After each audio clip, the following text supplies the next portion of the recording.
அனைவருக்கும் வணக்கம். ரிஷபராசிக்காரர்களுக்கு 7 மற்றும் 12ஆம் இடத்தின் அதிபதியாக இருக்கக்கூடிய செவ்வாய் 12ஆம் இடமாகிய விரயஸ்தானத்தில் ஆட்சி பலம் பெறுகிறாருங்க. செவ்வாய் விரயஸ்தானத்தில் ஆட்சி பலம் பெறக்கூடிய இந்த வேளையில் இனி யோகத்தின் உச்சியில் என்று சொல்லக்கூடிய வகையில் ரிஷபராசிக்காரர்களுக்கு விரய செலவுகள் சுப விரயங்களாக மாறுவதற்கான யோகம் எந்தெந்த விஷயங்களில் கிடைக்கப் போகிறது. அது மட்டுமல்லாது செவ்வாயின் சிறப்பு பார்வை 3, 6 மற்றும் 7 ஆகிய இடங்களில் கிடைக்கிறது. தைரியத்தின் அதிபதியாக இருக்கக்கூடிய செவ்வாய் பார்வை தைரிய ஸ்தானத்தில் விழுவதால் எந்த காரியத்தை கையில் எடுத்தாலும் காரிய வெற்றி மிக வலுவாக உண்டு. அது மட்டுமல்லாது ரூணரோக சத்ருஸ்தானத்தில் பதிகிறது. எனவே கடன் சார்ந்த தொல்லைகள் விலகும். சப்தமஸ்தானமும் வலுப்பெறக்கூடிய இந்த வேளையில் எதிர்பார்த்தபடி திருமணம் உள்ளிட்ட பல சுப நிகழ்வுகளும் இனிமையாக கைகூடக்கூடிய யோகம் வலுவாக கிடைக்கிறது. பொதுவாக செவ்வாயை பொறுத்த வரைக்கும் நவ கிரகங்களிலே பூமிக்காரகன், மங்களக்காரகன், சகோதரக்காரகன், உத்வேகக்காரகன் என பல்வேறு வகையில அழைக்கப்படுகிறாருங்க. ஏனென்றால் செவ்வாய் கொடுக்கக்கூடிய ஆற்றல் வீரம் என்பது வீரத்தையும் தைரியத்தையும் அதிகப்படுத்தக்கூடிய ஒரு அமைப்பாக பார்க்கப்படுகிறது. எனவேதான் செவ்வாயின் ஆதிக்கம் நிறைந்தவர்கள் பெரும்பாலும் ஆக்க சக்தி கொண்டவர்களாக பார்க்கப்படுகின்றனர். விளையாட்டுத்துறை, மருத்துவம் போன்ற துறைகள்ல தங்களுடைய ஆதிக்கத்தையும் ஆளுமையும் செலுத்தக்கூடிய தலை சிறந்த நபர்களாக இருப்பவர்கள் நிச்சயமாக செவ்வாயின் ஆதிக்கத்தில் பிறந்தவர்களாக தான் பார்க்கப்படுகின்றனர். அப்படிப்பட்ட செவ்வாய் நவ கிரகங்களிலே மிகவும் முக்கியமான ஒரு கிரகமாக பார்க்கப்படுகிறார். ஏனென்றால் நவ கிரகங்களிலே குரு மற்றும் சனிக்கு அடுத்தபடியாக சிறப்பு பார்வை உண்டு என்றால் அது நிச்சயமாக செவ்வாய்க்கு மட்டும்தான் என்று சொல்லிவிடலாம். அப்படிப்பட்ட செவ்வாய் ஆட்சி பலம் பெற்று மிகவும் வலுவாக ஜூன் 1ஆம் தேதியிலிருந்து மிக வலுவாக ஜூலை 14ஆம் தேதி முடிவதற்குள் பல அதிரடியான மாற்றங்களை ஆட்சி பலம் பெற்று ஏற்படுத்த போகிறாருங்க. எனவே யோகத்தின் உச்சியில் பல்வேறு வகையான நன்மைகளை இந்த செவ்வாய் பயிற்சியானது உருவாக்கி கொடுக்கிறது என்பதுதான் யதார்த்தமான உண்மையாக பார்க்கப்படுகிறது. செவ்வாய்க்கு ஆட்சி வீடாக மேசமும் விருச்சிகமும் உள்ளது. இதில் தற்போது தனது ஆட்சி வீடான மேசராசியில் வலுவாக அமர்கிறார். குருவின் ஆட்சி வீடான மீனராசியிலிருந்து மேசராசிக்கு மாறி சுமார் 45 நாட்கள் மிக வலுவாக ஆட்சி பலம் பெற்று சஞ்சரிக்க போகிறாருங்க. அப்படி ஆட்சி பலம் பெறக்கூடிய செவ்வாயின் அமைப்பு பல்வேறு வகையில ஆதிக்கத்தையும் அதிகாரத்தையும் நிறைந்து கொடுக்கக்கூடிய யோகத்தை உருவாக்கி கொடுக்கிறது. பூமிக்காரகனின் அருளால் இந்த தருணத்துல சொந்த நிலம், வீடு, வீட்டு மனை, வாகனம் வாங்குவதற்கான அதிர்ஷ்ட யோக வாய்ப்புகள் கிடைக்கிறது. அதிலும் தங்களுடைய சொந்த பெயரில் வாங்குவதற்கான யோகம் மிகவும் வலுவாக உண்டு என்பதை தெளிவாக உறுதிப்படுத்துகிறாருங்க. குரு எப்படி 5, 7, 9 ஆகிய இடங்களை பார்க்கிறாரோ அதே போன்று சனி 3, 7, 10 ஆகிய இடங்களை பார்க்கிறார். அதே போன்று செவ்வாயின் சிறப்பு பார்வையானது 4, 7, 8 ஆகிய இடங்களில் பதிகிறது. அதாவது செவ்வாயின் பார்வை இந்த வேளையில் ஆட்சி பலம் பெற்று கடகராசி, துலாம் ராசி, விருச்சிக ராசி ஆகிய இடங்களை வலுவாக பார்க்கிறாருங்க. இது நிச்சயமாக வரவேற்கத்தக்க ஒரு அமைப்பாக பார்க்கப்படுகிறது. குரு தனது சுப பார்வையால் கன்னி, விருச்சிகம், மகரம் ஆகிய ராசிகளை பார்க்கிறார். சனி தனது பார்வையால் மேசம், சிம்மம் மற்றும் விருச்சிகம் ஆகிய இடங்களை பார்க்கிறாருங்க. விருச்சிக ராசி இது 3 கிரகங்களினுடைய பார்வையும் பதிகிறது. செவ்வாய், சனி, குரு என 3 கிரகங்களின் பார்வையும் பதியக்கூடிய ஒரு அமைப்பு சிறப்பான ஒரு அமைப்பாக நிச்சயமாக பார்க்கப்படுகிறது.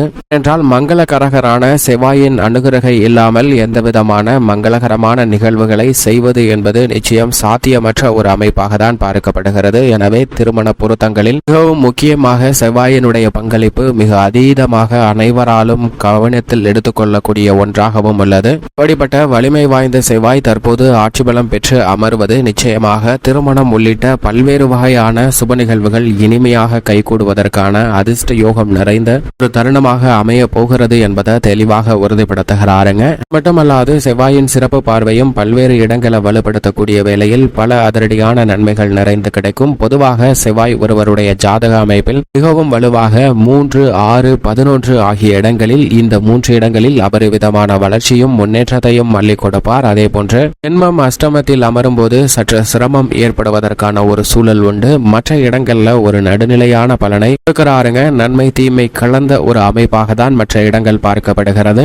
ஆனால் அதே வேளையில் விரய செலவுகளை சுப விரயங்களாகவும் மகிழ்ச்சி நிறைந்தவையாகவும் சுப விரயங்களாகவும் மாற்றிக் கொடுக்கக்கூடிய அதிர்ஷ்டம் பெற்றவராக இருப்பவர் நிச்சயமாக செவ்வாய் மட்டும்தான். செவ்வாயினுடைய பார்வையில் சூரியன், சந்திரன் மற்றும் குரு ஆகிய 3 கிரக நிலைகள் நட்பு கிரகங்களாக பார்க்கப்படுகின்றன. சுக்கிரனையும் சனியையும் சமகிரகமாக பார்க்கிறாருங்க. ஆனால் சனி தனது பார்வையில் செவ்வாயை பகை கிரகமாக பார்க்கிறார். எனவேதான் சனி செவ்வாயின் பார்வை என்பது இவ்வளவு அவ்வளவு சிறப்பான நன்மை தரக்கூடிய ஒரு அமைப்பாக பார்க்க முடியாது. இந்த வேளையில் சனியின் பார்வை செவ்வாயின் மீது அதீதமாக விழுகிறது. சனியின் 3ஆம் பார்வை மேசராசியில் வீற்றிருக்கக்கூடிய செவ்வாயின் மீது பதிகிறதுங்க. இருப்பினும் செவ்வாய் ஆட்சி பலம் பெற்றிருப்பதால் சனி பார்வையால் பெரிய அளவிற்கு பாதிப்பு எதுவும் இல்லை என்பதை தெளிவாகவும் துல்லியமாகவும் உறுதிப்படுத்துகிறார். சனியின் பார்வையில் புதன், ராகு, கேது போன்ற கிரகநிலைகள் பகை கிரகமாக பார்க்கப்படுகின்றன செவ்வாயின் பார்வையில். ஆனால் புதன் தனது பார்வையில் செவ்வாயை சமகிரகமாக பார்க்கிறாருங்க. இப்படி கிரகங்களுடைய முரண்பட்ட பார்வை இருந்தாலும் கூட பொதுவாக ஆட்சி பலம் பெறும்போது பல்வேறு வகையில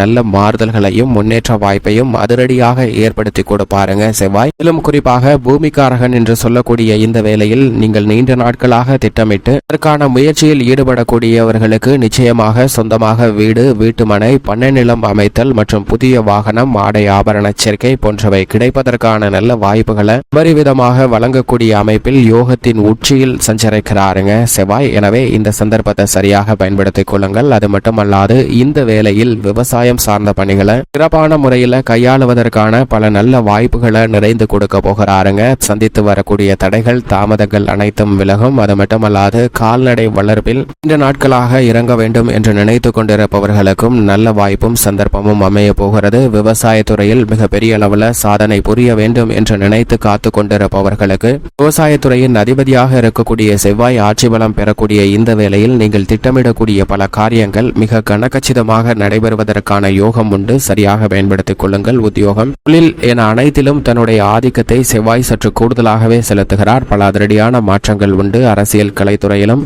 முக்கியமான நகர்வுகளை மிக சாதுரியமாக எடுத்து வைக்கக்கூடிய ஒரு கிரகமாக பார்க்கப்படுகிறார். எனவே பல அதிரடியான மாற்றங்களை சந்திப்பதற்கான சூழல் வலுவாக செவ்வாயின் பெயர்ச்சியின் காரணமாக, செவ்வாய் ஆட்சி பலம் பெறுவதன் காரணமாக அபரிவிதமாக அமைவதற்கான யோகம் இந்த தருணத்தில் வலுவாக கிடைக்க போகிறது. பொதுவாகவே செவ்வாய் வீரத்துடன் செயல்படக்கூடிய ஒரு கிரகமாக பார்க்கப்படுகிறார். அவர் ஆட்சி பலம் பெற்றிருக்கக்கூடிய இந்த வேளையில் எந்த பணியை கையில் எடுத்தாலும் அதை துரிதமாகவும் துல்லியமாகவும் செய்து முடிக்கக்கூடிய அளவிற்கு வேகத்தை அதிகப்படுத்தி கொடுக்கிறாருங்க. எனவே மந்தமான சூழ்நிலை, தடையை சந்தித்த சூழ்நிலை போன்ற அனைத்துமே விலகி மிக அற்புதமாக நீங்கள் எதிர்பார்க்கக்கூடிய பல பணிகளை சிறப்பாக செய்வதற்கான அதிர்ஷ்ட யோகம் இந்த தருணத்தில் வலுவாக உண்டு என்பதை மங்களகாரகன், பூமிக்காரகன் என்று சொல்லக்கூடிய செவ்வாய் உறுதிப்படுத்துகிறார். செவ்வாயினுடைய சஞ்சார அமைப்பு இப்படி இருக்க, ரிஷபராசிக்காரர்களுக்கு ராசியின் அதிபதியான சுக்கிரனுக்கு சமகிரகமாக பார்க்கப்படுகிறாருங்க. ராசிக்கு சகாயமானவராக இருக்கக்கூடிய செவ்வாய் ஆட்சி பலம் பெறுவது நிச்சயமாக வரவேற்கத்தக்க ஒரு அமைப்பாக தான் பார்க்கப்படுகிறது. ஏனென்றால் செவ்வாய் ஆட்சி பலம் பெறக்கூடிய இந்த வேளையில் இல்லத்தில் தடை சந்தித்து வந்த சுப நிகழ்வுகள்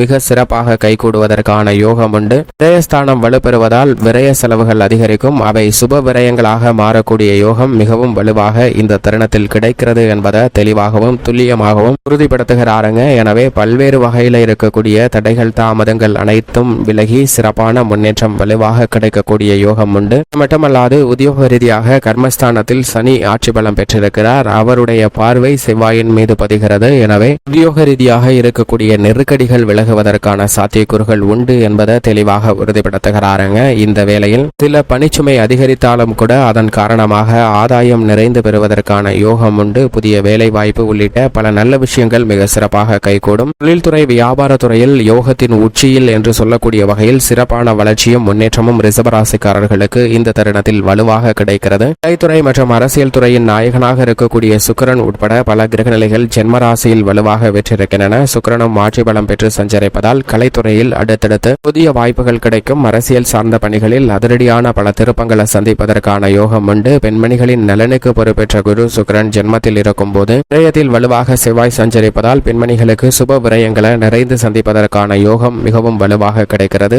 திட்டமிட்டபடி குடும்பத்தில் மகிழ்ச்சி அதிகரிக்கும். பல அலைச்சல் சந்தித்தாலும் கூட அவை மனநிறைவை ஏற்படுத்தி கொடுக்கக்கூடிய வகையில் அமைய போகிறது. மேலும் இந்த தருணத்தை சாதகமாக மாற்றிக்கொள்ள நிச்சயமாக ரிஷபராசிக்காரர்கள் வாரத்தில் செவ்வாய்க்கிழமை விரதமிருந்து அருகாமையில் உள்ள முருகப்பெருமாள் ஆலயம் சென்று தீபம் ஏற்றி வழிபாடு செய்யுங்கள். தங்களுடைய வாழ்வில் ஏற்படக்கூடிய தடைகள், சிரமங்கள் விலகி நல்ல முன்னேற்றமும் சுபிட்சமும் நிச்சயமாக யோகத்தின் உச்சியில் கிடைப்பதற்கான வாய்ப்பை ஆட்சி பலம் பெறக்கூடிய செவ்வாய் உறுதிப்படுத்தி கொடுக்கிறாருங்க ரிஷபராசிக்காரர்களுக்கு.